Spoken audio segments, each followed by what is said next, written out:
नमस्कार, मैं R K. Saxena, Mastermind coaching Rewa Madhya Pradesh. और ये मेरी सिविल जज एडीपीओ की ऑफलाइन क्लास है। उसी के दौरान ये लास्ट में ये वीडियो बनाया जा रहा है। बच्चे बैठे हुए, हल्ला मत करो ज़्यादा, है ना, खट्ट-पट्ट आ जाएगी सब। तो आज वही मेरा आईपीसी का जो महत्वपूर्ण टॉपिक है, जो मैंने पिछले वीडियो में शुरू किया था, लोक शांति के विरुद्ध अपराध, तो उसी का ये पार्ट 2 है। पार्ट फर्स्ट में हमने धारा 141, 42 और आगे की धारा बताई थी। और इस पार्ट 2 में मैं जो है वो कुछ और अपराध बताने वाला हूँ जो लोक शांति को भंग करते हैं या लोक शांति के विरुद्ध हैं। तो ये हमारा क्लास आईपीसी क्लास 27 है।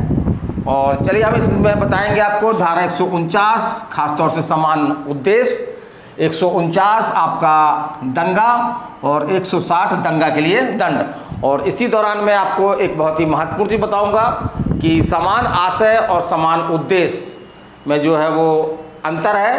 तो वो क्या क्या अंतर है, ये समानतः आपके एग्जाम में क्वेश्चन बनता है। जहाँ पे भी जैसे मध्य प्रदेश सिविल जज के एग्जाम में, ये मुख्य परीक्षा में ये क्वेश्चन आ चुका है कि समान आशय और समान उद्देश्य में क्या अंतर है। तो यदि आप ये वीडियो देखते हैं तो मुख्य परीक्षा के लिए समान आशय और समान उद्देश्य में क्या अंतर है, इसको आप बड़े आसानी से अपने शब्दों में लिख सकेंगे। तो चलिए हम शुरू करते हैं। तो हम शुरू करते हैं धारा 149। तो 149 जो समानतः समान उद्देश्य से संबंधित है, इसमें क्या कहा गया है, विधि विरुद्ध जमाव का प्रत्येक सदस्य समान उद्देश्य को अग्रसर करने के लिए किए गए अपराध का जो है वो दोषी होगा।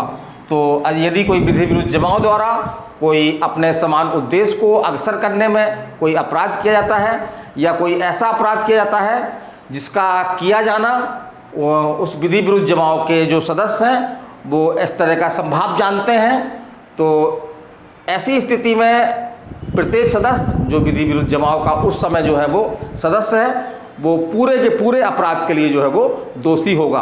तो एक चीज़ हम ये भी बता दें आपको कि धारा जो है अन्वयिक दायित्व से संबंधित है। तो ये क्वेश्चन आपके एग्जाम में पूछा गया है कि निम्नलिखित में से कौन सी धारा अन्वयिक दायित्व से संबंधित है। तो धारा आपकी 149। तो अन्वयिक दायित्व क्या है, चलिए हम इसको आगे बताएंगे। चलिए हम आगे चलते हैं। धारा 149 समान उद्देश्य से संबंधित है। एक क्वेश्चन आपका एग्जाम में ये भी बना है कि 4 धाराएं दे देगा और पूछेगा कि कौन सा धारा जो है समान उद्देश्य से संबंधित है। तो कौन सी धारा संबंधित समान उद्देश्य से, धारा 149। 149 जो है वो समान उद्देश्य से संबंधित है। चलिए इस धारा की हम थोड़ा सा व्याख्या कर लें। तो इस धारा के तत्व क्या हैं, तो हम तत्व के बारे में जानते हैं। तो तत्वों की संख्या जो है मुख्य रूप से 2 है। जैसे कि पहला है आपका विधि विरुद्ध जमाव के किसी सदस्य द्वारा कोई अपराध किया जाना। तो विधि विरुद्ध जमाव के द्वारा या उसके किसी मेंबर द्वारा यदि कोई अपराध किया गया है तो ऐसी स्थिति में जो है वो प्रत्येक सदस्य जो है वो दोषी होगा। तो पहला तत्व आपका ये है। दूसरा तत्व हम बताना चाहेंगे आपको, जैसे ऐसा अपराध जमाव के समान उद्देश्य को जो है वो अग्रसर करने में किया गया हो। तो जो भी अपराध किया गया हो वो समान उद्देश्य को अग्रसर करने में ही किया गया हो, ये जरूरी है। तभी उसके सभी मेंबर जो विधि विरुद्ध जमाव के सदस्य हैं दोषी माने जाएंगे। यदि कुछ ऐसा अपराध किए जाते हैं इसमें कि समान आशय सब समान उद्देश्य के पर्पज नहीं हो उसमें, जैसे कि एक विधि विरुद्ध जमाव है जिसका समान उद्देश्य क्या है कि एक घर में जो है वो जाकर के मारपीट करना, ठीक है। अब वो मारपीट करने जाते हैं तो मारपीट करने के दौरान जो है वो, क्योंकि मारपीट जो है वो उनके द्वारा डिसाइड किया गया कि खतरनाक हथियारों से मारपीट करना है, और उसी दौरान कोई एक व्यक्ति जो है वो मारपीट के दौरान जो है वो मारा जाता है। तो यहाँ पे हत्या हो गई। तो हत्या जो है वो एक संभावित परिणाम है। ये सभी मेंबर जानते हैं कि मारपीट के दौरान अगर कहीं ऐसी जगह पे चोट लग गई तो किसी व्यक्ति की जो क्या हो सकती है, मौत भी हो सकती है। तो ये हमारा दूसरा तथ्य है। दूसरा तथ्य क्या है कि ऐसा अपराध जमाव के समान उद्देश्य को अक्सर करने में किया जाना चाहिए, या ऐसा अपराध हो जिसका किया जाना जो है वो जमाव का हर सदस्य जो है वो संभाव्य जानता हो। तो यदि संभावित अपराध हो जाता है विधि विरुद्ध जमाव के उद्देश्य को पालन करने में, यदि कोई संभावित अपराध हो जाता है, इसकी संभावना विधि विरुद्ध जमाव के सदस्यों को ज्ञात है, तो उसके लिए भी जो है वो प्रत्येक सदस्य जो है वो अपराधी होगा और उसको उसके अनुसार जो है वो दंड दिया जाएगा। चलिए हम आगे चलते हैं कि एक क्वेश्चन आपका ये भी बन सकता है, बना एग्जाम में ये कि धारा 149 को लागू होने के लिए कम से कम कितने व्यक्ति आवश्यक हैं। तो धारा 149 को लागू होने के लिए जो है वो कितने व्यक्ति आवश्यक हैं, कम से कम 5 व्यक्ति आवश्यक हैं, क्योंकि एक प्रकार से ये विधि विरुद्ध जमाव का ही जो है वो अगला चरण होता है ना। विधि विरुद्ध जमाव से के संबंध जो है वो घनिष्ठ संबंध है, इसलिए जो है वो इसमें भी जो एक समान उद्देश्य है, उसमें भी व्यक्तियों की संख्या कम से कम कितनी होनी चाहिए, 5 होनी चाहिए, है ना। अधिक आपकी कुछ भी हो सकती है। फिर हम बता रहे हैं कि कौन, क्वेश्चन आपका इस तरह से आया है कि कौन सी धारा जो है वो आणविक दायित्व से संबंधित है। तो कौन सी धारा संबंधित है आपकी 149। और आणविक दायित्व है क्या, चलिए इसको भी जान लें। तो आणविक दायित्व का मतलब होता है कि एक तो विधि का समान नियम है, जो व्यक्ति अपराध करता है वो उस अपराध के लिए दंडित किया जाएगा। लेकिन कुछ ऐसी स्थितियां भी हो सकती हैं जबकि कोई व्यक्ति जो है वो उसने अपराध नहीं किया है, अपराध किसी अन्य व्यक्ति द्वारा किया गया है, लेकिन अन्य व्यक्ति द्वारा किए गए अपराध के लिए भी उसको दंडित किया जाता है। तो इसी चीज़ को हम क्या बोलते हैं, सिंपल भाषा में क्या बोलते हैं, आणविक दायित्व, है ना। तो धारा 149 आणविक दायित्व से संबंधित है कि यदि जमाव के किसी सदस्य द्वारा समान उद्देश्य को अक्सर करने में कोई अपराध किया जाता है, तो ऐसा व्यक्ति भी जो केवल जमाव का सदस्य भर है, उसने ऐसे अपराध में कोई भागीदारी नहीं निभाई, ना उसने ऐसा कोई अपराध किया है, लेकिन वो भी जो है वो दोषी माना जाएगा। तो अन्य व्यक्तियों द्वारा किए गए अपराधों के लिए दोषी माना जा सकता है धारा 149 में। तो इस प्रकार से धारा 149 जो है वो आणविक दायित्व से संबंधित है। चलिए हम आगे चलते हैं। तो पहले काफ़ी विवाद की स्थिति थी है कि समान आशय जो हमने पढ़ चुके हैं, हम किसमें पढ़ा है, हमने धारा 34 में पढ़ा है, और समान उद्देश्य जो है हम अभी पढ़ रहे हैं धारा 149 में। तो समान आशय और समान उद्देश्य क्या एक ही चीज़ है कि इनमें कोई अलग अलग चीज़ है? तो दोनों एक बात नहीं है। तो हमने वही लिख रखा है कि समान आशय धारा 34 और समान उद्देश्य 149 जो है वो एक नहीं है, बल्कि इनमें क्या है, अंतर है। तो एक क्वेश्चन आपका यहाँ से बनता है कि वो कौन सा मामला है जिसमें समान आशय और समान उद्देश्य में क्या किया गया, अंतर किया गया। तो ये वो कौन सा मामला है आपका, वीरेंद्र सिंह वर्सेज मध्य प्रदेश राज्य। तो आपका क्वेश्चन बन सकता है ये रूलिंग है आपकी कि वो क्वेश्चन आपका इस तरह से आएगा कि निम्नलिखित में से किस मामले में समान आशय और समान उद्देश्य में जो है वो अंतर किया गया। तो किस मामले में किया गया, वीरेंद्र वर्सेज मध्य प्रदेश राज्य के मामले में। और चलिए हम देखते हैं अब कि मुख्य अंतर दोनों में क्या है। तो हमने लिख रखा है यहाँ पे समान आशय एवं समान उद्देश्य में अंतर। तो हमने इसकी हेडिंग बना रखी है, इस हेडिंग को अगर आप दिमाग में रखेंगे तो आराम से आप दोनों का जो है अंतर कर ले जाएंगे। तो पहला अंतर क्या है, अपराध का सृजन, माने अपराध का बनना।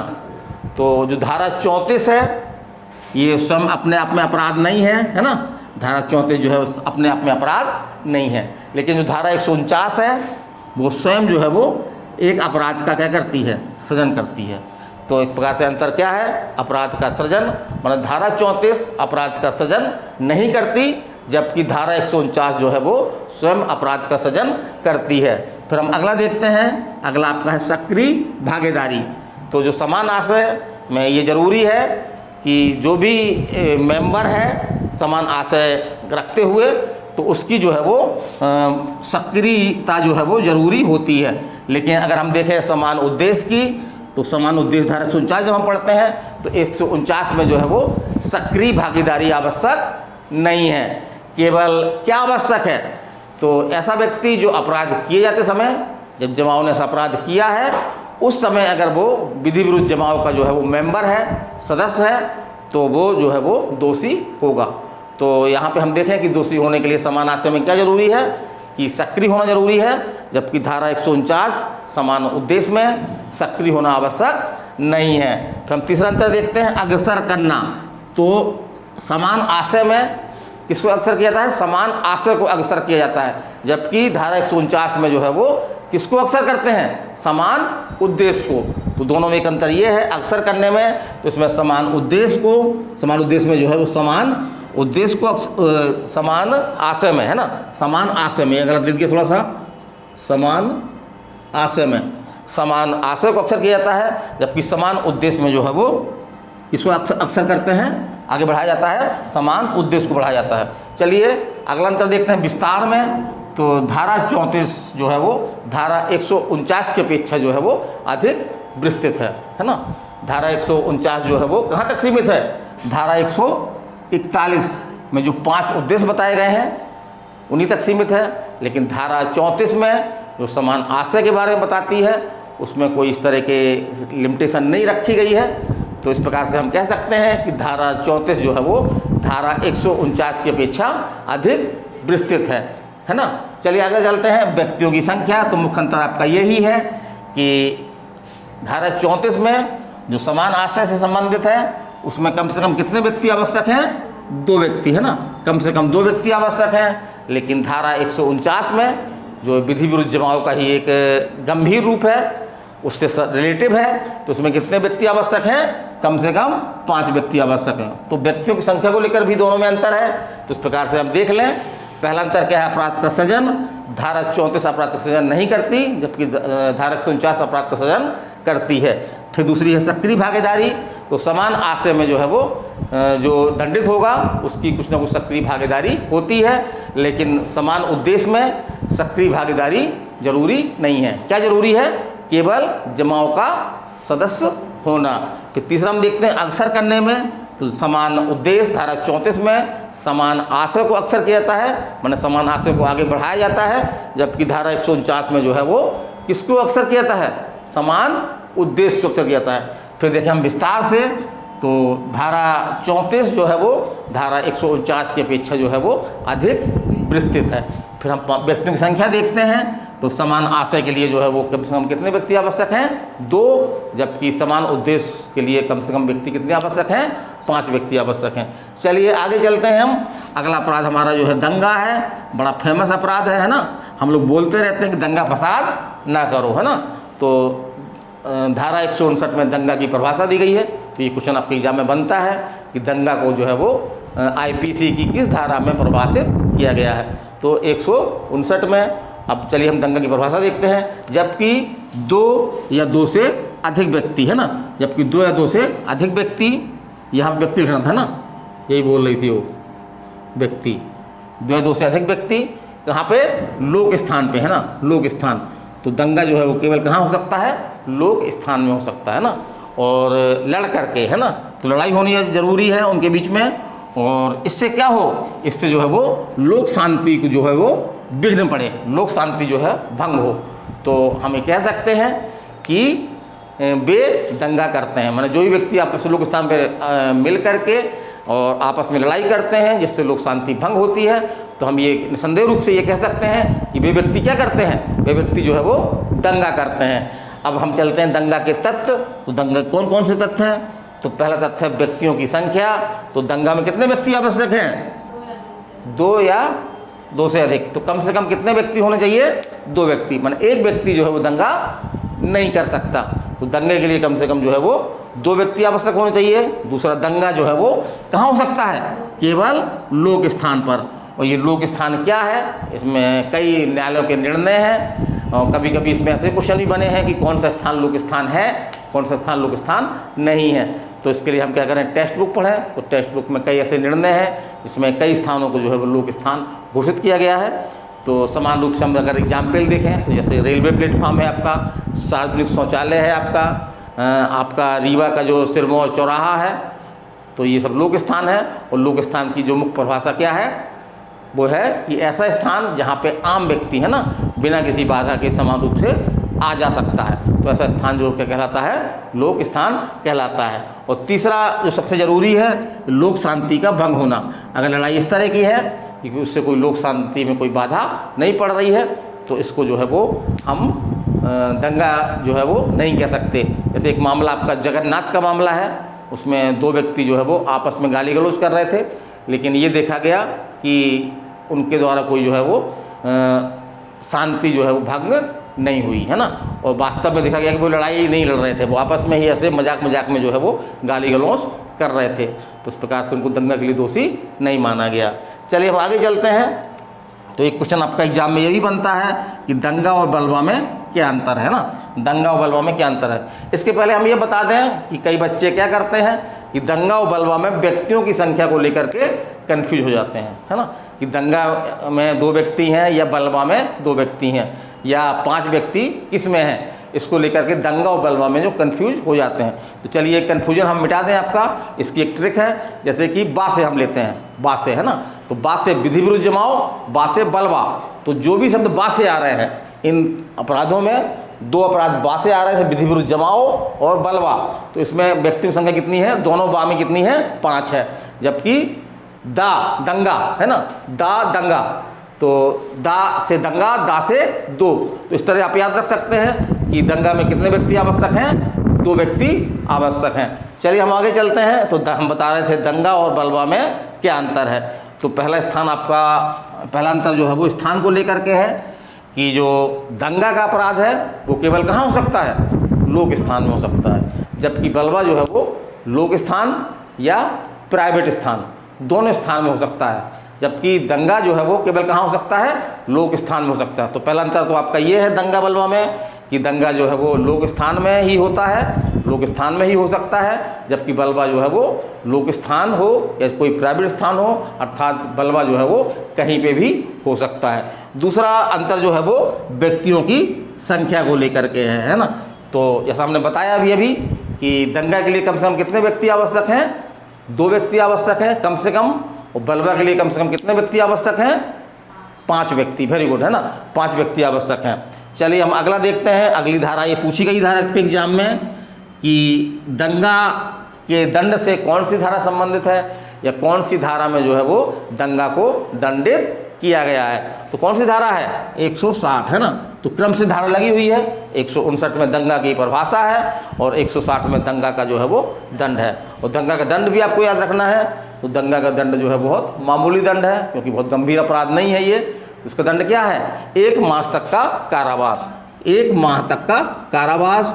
और ये कारावास जो है वो हमने बताया जैसे कि कारावास 2 तरह के होते हैं, सादा या कठोर। तो इसमें दोनों तरह के कारावास हो सकते हैं, या तो 1 मास का सादा कारावास हो सकता है या 1 मास का कठोर कारावास हो सकता है, और या 100 रुपये तक का जुर्माना। तो इसमें 100 रुपये तक का न्यायालय अधिकतम जुर्माना लगा सकता है, या जो है वो अगर न्यायालय चाहे, है ना, उसका विवेक है, तो न्यायालय जो है वो दोनों सजा दे सकता है, माने कि कारावास भी दे सकता है और जुर्माना भी दे सकता है। लेकिन जुर्माना की एक सीमा है, वो उसमें डिसाइड है। तो जुर्माना कितना हो सकता है, ये क्वेश्चन एग्जाम में पूछा गया है कि दंगा के अपराध में जो है वो अधिकतम जुर्माना कितना हो सकता है, ले देगा 500 तक, है ना, 100 तक, 200 तक, 300 तक, 500 तक। तो क्या होगा आपका आंसर, 100 रुपये तक। मैंने अधिकतम 100 रुपये तक का जुर्माना हो सकता है, या 1 मास तक का अधिकतम जो है वो कारावास हो सकता है। और ऐसा कारावास जो है वो दोनों तरह का हो सकता है, या तो सादा हो सकता है या कठोर हो सकता है। तो चलिए मेरी ये क्लास ख़त्म हो गई, बच्चे अब जाने की तैयारी में है ना। तो अगला हमारा टॉपिक होगा आपका 28वीं क्लास होगी, जो हमारी कल क्लास होगी, क्योंकि अब कोई छुट्टी नहीं है। बीच में छुट्टी होने के कारण से हमारी क्लास थोड़ा सा ये लेट रही, क्योंकि रक्षाबंधन की जो है वो 15 अगस्त की जो है वो छुट्टी थी। तो अगली हमारी IPC क्लास जो है वो कल होगी। तो चलिए, मैं RK Saxena, excellence mastermind coaching Rewa की ओर से अगले वीडियो तक आपसे विदाई लेता हूँ। नमस्कार, धन्यवाद।